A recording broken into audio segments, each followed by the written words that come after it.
ये है एंटार्क्टिका, जो सदियों से इंसानों की पहुंच से दूर और उनके लिए एक बहुत बड़ी मिस्ट्री रहा है। चाहे वो ब्लड वाटरफॉल्स हों, मिस्टीरियस एनिमल्स हों, अंडरग्राउंड लेक्स हों या बर्फ के नीचे दबे हुए शहर हों, एंटार्क्टिका के बारे में कई ऐसी मिथ्स और मिस्ट्रीज हैं जिनका आज भी सुराग नहीं लगाया जा सका। एंटार्क्टिका दुनिया का वो अकेला कॉन्टिनेंट है जहाँ कोई इंसान नहीं रहता, क्योंकि यहाँ पर टेम्परेचर -90 डिग्री सेल्सियस तक चला जाता है। इसके साथ साथ यहाँ पर 300 किलोमीटर/आवर की स्पीड से बर्फ के तूफान भी आते हैं। इसी तरह एंटार्क्टिका दुनिया का सबसे ड्राई कॉन्टिनेंट भी है। इतना ड्राई कि आपको शायद ये जानकर हैरत होगी कि इसे डेजर्ट भी कहा जाता है, क्योंकि यहाँ पर सिर्फ 51 मिलीमीटर बारिश होती है। इस सब के बावजूद पिछले कई 100 साल से बहुत से कंट्रीज एंटार्क्टिका का कंट्रोल लेने की कोशिश कर रहे हैं। एंटार्क्टिका का ये मैप देखें। इस हिस्से को फ्रांस क्लेम करता है, इस पार्ट को नॉर्वे क्लेम करता है, ऑस्ट्रेलिया इस सारी राइट साइड को क्लेम करता है। इसी तरह ब्रिटेन, चिली, अर्जेंटीना और न्यूजीलैंड भी एंटार्क्टिका के कुछ हिस्सों को क्लेम करते हैं। लेकिन आखिर इसकी वजह क्या है? बर्फ की इस तह के नीचे आखिर ऐसा क्या है कि दुनिया की सुपर पावर्स इसका कंट्रोल लेना चाहती हैं? आज हम सॉल्व करने जा रहे हैं एंटार्क्टिका की कुछ मिस्ट्रीज, और साथ ही में हम इसकी भी खोज लगाएंगे कि एंटार्क्टिका को असल में डिस्कवर किसने किया था। और आखिर में हम ये भी देखेंगे कि इस बर्फ के नीचे आखिर ऐसे क्या राज छुपे हैं जिन्हें दुनिया की सुपर पावर्स जानती हैं और इसीलिए वो एंटार्क्टिका का कंट्रोल लेना चाहती हैं।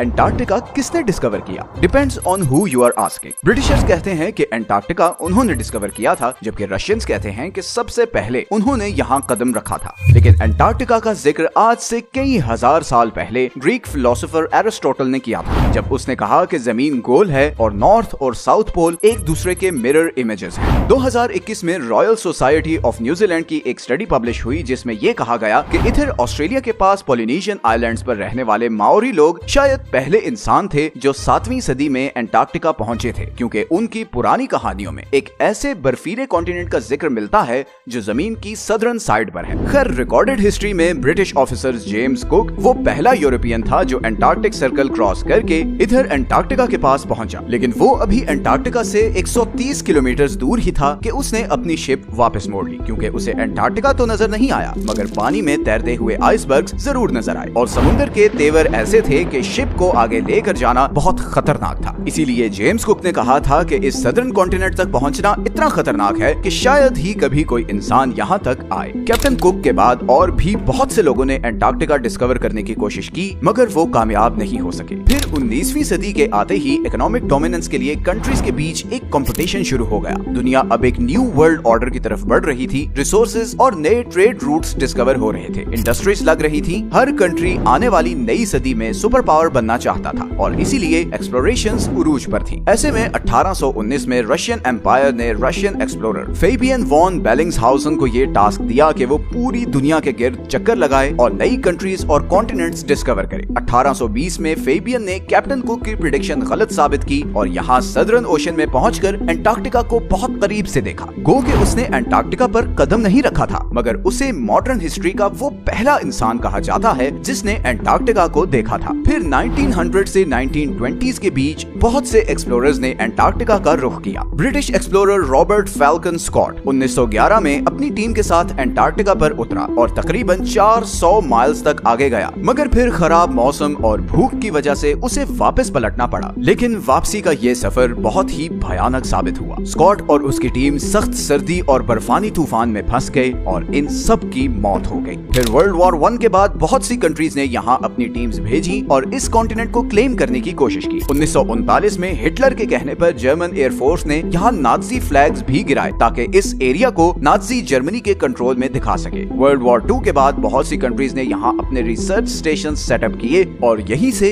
फिर एंटार्क्टिका के बारे में मिस्टीरियस डिस्कवरीज होना शुरू हुई। सबसे पहली और बड़ी मिस्टीरियस डिस्कवरी ये है कि किसी जमाने में एंटार्क्टिका पर बर्फ नहीं बल्कि घने जंगल थे। इंपीरियल कॉलेज ऑफ लंदन के साइंटिस्ट्स के मुताबिक उन्हें यहाँ फॉसिलाइज्ड वुड मिली, जिससे पता चलता है कि करीबन 90 मिलियन ईयर्स पहले एंटार्क्टिका एक गर्म कॉन्टिनेंट था जहाँ पर घने जंगल होते थे। इसके अलावा उन्हें यहाँ कुछ ऐसे इंसेक्ट्स के फॉसिल्स भी मिले जो सिर्फ गर्म इलाकों में होते हैं। एंटार्क्टिका के बारे में दूसरी बड़ी और मिस्टीरियस डिस्कवरी ये थी कि इस 3 किलोमीटर की बर्फ के नीचे 400 लेक्स हैं जिनका अपना ही इकोसिस्टम है। वहाँ पर ऐसे समुद्री जानवर हैं जो पूरी दुनिया में कहीं नहीं होते, जैसे ये बड़े बड़े स्पाइडर्स और सी थ्रू जेलीफिश। ये बर्फ के नीचे एक अलग ही दुनिया है। इसी तरह एंटार्क्टिका पर एक और चीज जिसने बहुत से एक्सप्लोरर्स को बहुत सालों तक पजल किए रखा, वो ये खूनी चश्मे हैं। मैकमर्डो की वैली में ये वाटरफॉल ऐसे है जैसे बर्फ से खून निकल रहा हो। मगर हाल ही में साइंटिस्ट्स ने ये डिस्कवरी की है कि इस वाटरफॉल का सुर्ख रंग इसलिए है क्योंकि इस चश्मे को एक बहुत ही सॉल्टी लेक से पानी आता था, जिस पर अब कई 100 फुट बर्फ पड़ चुकी है और वो लेक एटमॉस्फेयर से बिल्कुल कट ऑफ है। इस पानी में बहुत ज्यादा आयरन है और इसीलिए जब ये पानी चश्मे में आता है तो ऑक्सीजन और धूप की वजह से पानी में मौजूद आयरन ऑक्सीडाइज होता है और उसका बिल्कुल जंग जैसा कलर हो जाता है। एंटार्क्टिका के बारे में तीसरी सबसे बड़ी मिस्ट्री और कॉन्स्पिरेसी ये है कि इस बर्फ के नीचे कोई एंशिएंट सिविलाइजेशन है। बहुत से लोगों ने ये क्लेम किया है कि यहाँ पर एलियन स्पेस शिप्स भी देखी गई हैं। 2016 में गूगल अर्थ पर एंटार्क्टिका में बहुत सी अनयूजुअल एक्टिविटीज रिकॉर्ड की गई हैं। कॉन्स्पिरेसी थ्योरिस्ट्स जहाँ इन्हें एलियन यूएफओज कहते रहे, वहीं बहुत से पॉलिटिकल एक्सपर्ट्स के नजदीक ये अमेरिका और दूसरे कंट्रीज के सीक्रेट एयर ऑपरेशंस हैं जो वो एंटार्क्टिका में कर रहे हैं। और यहीं पर आता है एंटार्क्टिका का वो हिडन पॉलिटिकल फ्रंट जिससे बहुत कम लोग अवेयर हैं। जहां बाकी पूरी दुनिया दूसरे जियोपॉलिटिकल इश्यूज में उलझी हुई है, वहीं अमेरिका, चाइना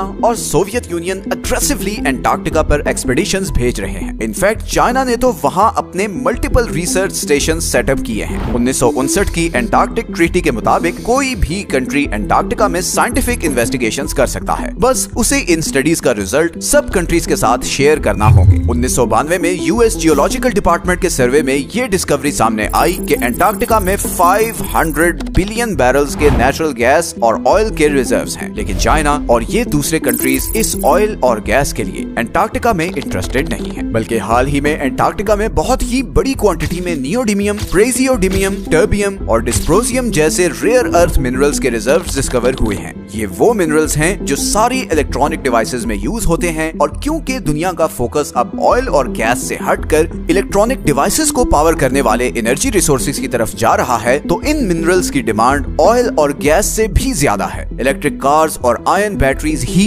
अब फ्यूचर हैं और फ्यूचर को कंट्रोल करने की ये रेस ही इन सुपर पावर्स को एंटार्क्टिका की बर्फ और तूफानों में ले आई है। एंटार्क्टिका की लास्ट मिस्टीरियस डिस्कवरी ये सदर्न ओशंस है। दुनिया के खतरनाक तरीन समुद्रों में सदर्न ओशन का नाम आता है। हमारी दुनिया का क्लाइमेट और वाटर सप्लाई ये सदर्न ओशन ही कंट्रोल करता है, क्योंकि ये अटलांटिक और पैसिफिक ओशन के साथ भी मिलता है। साइंटिस्ट्स के मुताबिक दुनिया का 15% carbon emission southern ocean absorb करता है और ग्लोबल वार्मिंग के साथ साथ इस ओशन की इंपॉर्टेंस बढ़ती जा रही है, क्योंकि यहाँ पर जमी हुई बर्फ पिघल रही है और बर्फ के पिघलने से बहुत से खजाने अब बाहर आ रहे हैं जिन समुद्रों में कभी इंसान जाने का सोच भी नहीं सकते थे। बहुत जल्द वो इम्पोर्टेंट ट्रेड रूट्स बनने वाले हैं। एंटार्क्टिका पर अब भी बहुत सी स्टडीज चल रही हैं और हु नोस कि आने वाले टाइम में और क्या मिस्टीरियस चीजें एंटार्क्टिका के बारे में डिस्कवर होंगी। ये हैं वो सारे सोर्सेज जहां से हमने इस वीडियो के लिए कंसल्ट किया है। अगर आपको इस तरह के टॉपिक्स पसंद हैं तो नीचे कमेंट्स में जरूर बताएं। मिलते हैं नेक्स्ट वीडियो में एक और इंटरेस्टिंग टॉपिक के साथ। अपना ख्याल रखें। अल्लाह हाफिज।